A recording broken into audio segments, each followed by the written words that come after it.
ఈరోజు సండే కదా, చికెన్ బిర్యానీ చేస్తున్నాను. మరి అన్నం మరి ఇంకేం వండట్లేదు, ఓన్లీ చికెన్ బిర్యానీ చేసేసి చికెన్ కర్రీ గ్రేవీతో చేసేస్తున్నాను. అదే ఈరోజు. ఫస్ట్ ఏం చేశానంటే కొంచెం నెయ్యి వేసాను, ఆయిల్ వేసాను, మసాలా సామాన్లు అన్నీ వేసాను. ఆనియన్స్, పుదీనా, పచ్చిమిర్చి, టమాటా, మసాలా పేస్ట్ అన్నీ వేసుకొని ఇలా చికెన్ వేసి కలిపేస్తున్నాను.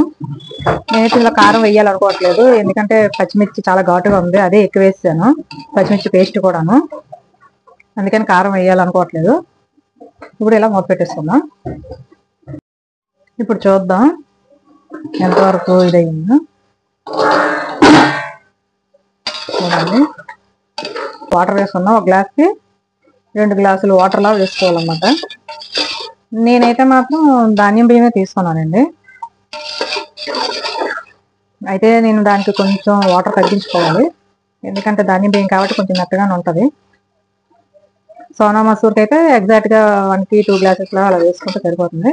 కానీ ధాన్యం బియ్యం కాబట్టి ఒక గ్లాస్కి 1 గ్లాస్ పులిగాను, ఇంకో గ్లాసు 3/4 గ్లాసు వాటర్ వేసుకోవాలి. నేనైతే వీటిలోకి కల్లుప్పు తీసుకుంటాను, మ్యాక్సిమం నేను కల్లుప్పు యూజ్ చేస్తాను. కల్లుప్పు వేసుకుంటే దాని టేస్ట్ కొంచెం డిఫరెంట్గా ఉంటుంది, హెల్త్కి కూడా చాలా మంచిది. వేసుకున్నాం కదా, ఇందులోకి మనం ఇప్పుడు వాటర్ వేసుకుందాం.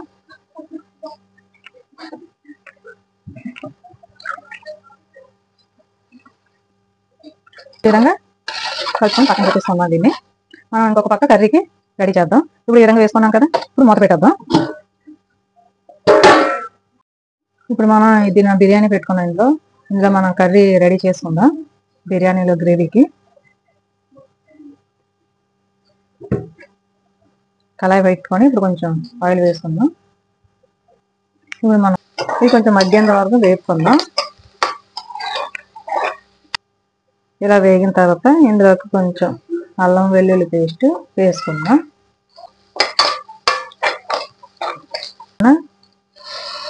వేగిన తర్వాత టమాటా పేస్ట్ని వేసుకుందాం ఇప్పుడు, ఎందుకంటే మనకి గ్రేవీ కదా కావాలి. కొంతసేపు మగ్గనిద్దాం. చూడండి, ఈ విధంగా మగ్గిన కదా, ఇందులోకి పసుపు, కొంచెం ఉప్పు, కొంచెం వద్దు, ఎందుకంటే చికెన్లో కొంచెం స్పైసీగా ఉంటేనే బాగుంటుంది. ఎక్కువ వేసుకున్నాను, కారం 2 స్పూన్స్ వేసుకున్నాను నేనైతే. మీ కారాన్ని సరిపడినట్టు మీరు వేసుకోండి. మొత్తం మిక్స్ చేసేద్దాం, ఎందుకంటే కొంచెం కారం పచ్చివాసన పోయేంత వరకు మూత పెట్టేద్దాం. తగ్గిన తర్వాత చికెన్ని వేసుకుందాం. ఇందులోకి చక్కగా కాల్చిన చికెన్ అన్నమాట ఇది.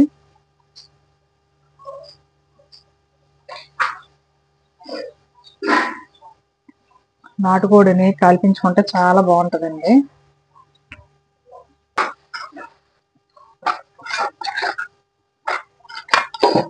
నేను ఏం చేస్తున్నానంటే, ఇది పెద్ద స్టవ్ కదా, ఇది చిన్నదన్నమాట, ఇది చిన్న స్టవ్. ఇది నేను బిర్యానీ తెచ్చి పెద్ద స్టవ్ మీద పెట్టేస్తాను, ఈ కర్రీ కాబట్టి చిన్న స్టవ్ మీద నేను మార్చేస్తాను అన్నమాట.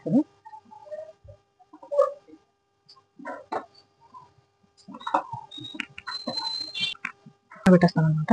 దీనికి ఆల్మోస్ట్ బిర్యానీ వేసిన వాటర్ మొత్తం మరిగిపోతుంది, అలా మరిగిపోయింది. ఇందులో మనం బియ్యం వేసుకుందాం. పెట్టి ఉంచుకున్న బియ్యాన్ని వేసుకుందాం. ఈ విధంగా నానబెట్టుకోవడం వల్ల మెతుకు అనేది పర్ఫెక్ట్గా ఉడుకుతుంది, చాలా బాగుంటుంది, టేస్ట్ కూడా చాలా బాగుంటుంది, వేగంగా ఉడుకుతుంది కూడా. ఎప్పుడైనా అబ్జర్వ్ చేయండి, అప్పటికప్పుడు రైస్ వేసింది వేరేగా ఉంటుంది, నానబెట్టుకుని వేసుకుంటే ఆ టేస్ట్ డిఫరెంట్గా ఉంటుంది. సండే అంటే అందరికీ స్పెషలే కదండి, ఆ సండే కోసం ఈ వీక్ అంతా వెయిట్ చేస్తాం. మూత పెట్టేస్తాం.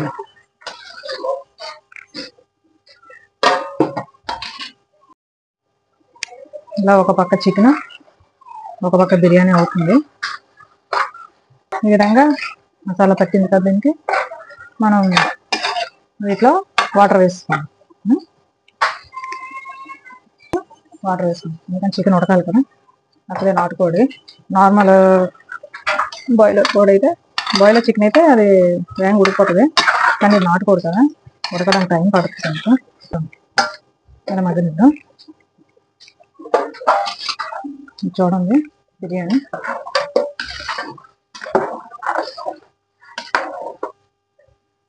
మాకు ఏది ఉన్నా లేకపోయినా బిర్యానీ అంటే మాకు చాలండి, జీవితాంతం బతికేస్తాం.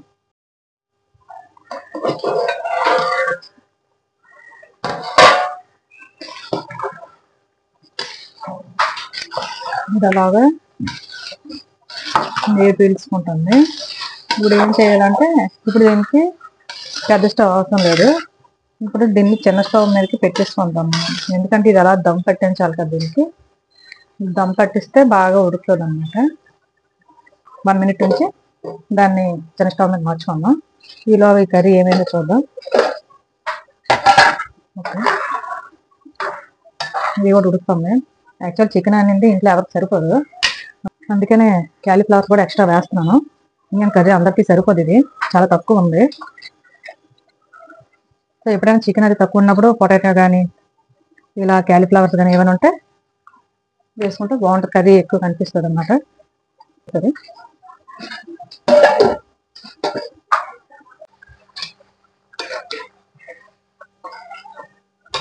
స్మెల్ అయితే చాలా బాగా వస్తుంది. సరే, ఇప్పుడు బిర్యానీ ఎంతవరకు వచ్చిందో చూద్దాం.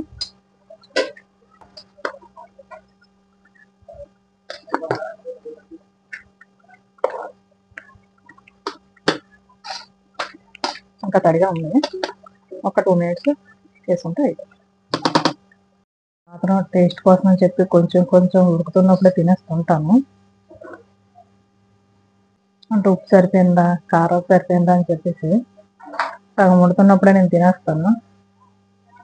చాలా వేడిగా ఉంది. సరిపోయిందండి ఉప్పు, కారం. కాకపోతే గ్రేవీ కొంచెం స్పైసీగా ఉంది. చెప్పాను కదా, స్పైసీ కోసం మనం ఎక్కువే కదా కారం వేసుకుంటే, సో అది స్పైసీగా ఉంది.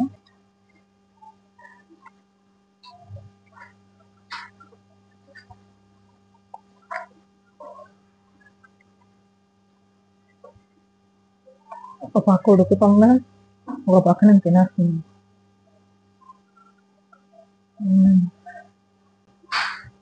అలా దమ్ పెట్టించాను కదండి, ఆల్మోస్ట్ ఉడికిపోయింది. ఇలా మూత పెట్టుకుంటే ఇది అయిపోతుంది. ఇదైతే కంప్లీట్ అయిపోయింది. కూర కూడా ఉడికిపోయింది, మనం ఆపేసుకోండి. ఎందుకంటే ఈ గ్రేవీ ఉండాలి కదా మనకి బిర్యానీలో కలుపుకోవడానికి, అందుకే నేను ఆపేస్తాను. లాస్ట్ కొంచెం పుదీనా, కొంచెం కొత్తిమీర. నాకైతే మాత్రం ఉడకగానే వేడి వేడి తినడం అయితే నాకు చాలా అలవాటు, ఎందుకంటే వేడిగా తింటేనే నాకు నచ్చుతుంది.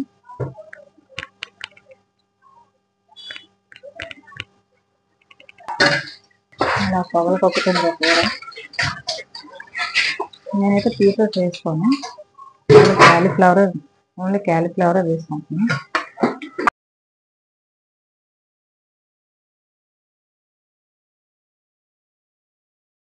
నేనైతే ఇప్పుడు తిన్నాను. ఆల్రెడీ అయితే మీకు రివ్యూ ఇచ్చాను కదా, టేస్ట్ చూసేటప్పుడే బాగా వేడిగా ఉందండి. వేసుకుంటా మీరు ఆనియన్స్, రైతా అన్నీ పెట్టుకోవచ్చు. నేనైతే అవన్నీ ప్రిపేర్ చేయను, ఓన్లీ ఇవే చేశాను. ఓన్లీ గ్రేవీతో తినడానికి చాలా బాగా వచ్చింది. నాకు ఎందుకో కానీ బాస్మతి రైస్, సోనా మసూర్ కంటే నాకు ఈ ధాన్యం బియ్యంతో వండుకుంటే నాకు టేస్ట్ బాగా నచ్చుతుంది అనమాట. అంటే చిట్టుముత్యాలు బిర్యానీ అంటారు కదా, ఆ టైప్గా వస్తుంది ఇది. చూడండి, ఇది ధాన్యం బియ్యంలో బిర్యానీ రైస్ అనమాట. ఇది పాలిష్ కొట్టలేదు, ఇది పాలిష్ కొడితే ఇంకా రైస్ అనేది ఇంకా కొంచెం షేప్ అది మీకు పర్ఫెక్ట్ కనిపిస్తుంది. ఇది ధాన్యం బియ్యం కాదు, మీకు అంత పర్ఫెక్ట్ కనిపిస్తుంది. టేస్ట్ మాత్రం చాలా బాగా వస్తుంది, చాలా బాగుంది. మీరు కూడా ట్రై చేయండి. Okay friends, bye. మంచిగా వండుకోండి, మంచిగా తినండి, ఆరోగ్యంగా ఉండండి, హ్యాపీగా ఉండండి. Bye friends.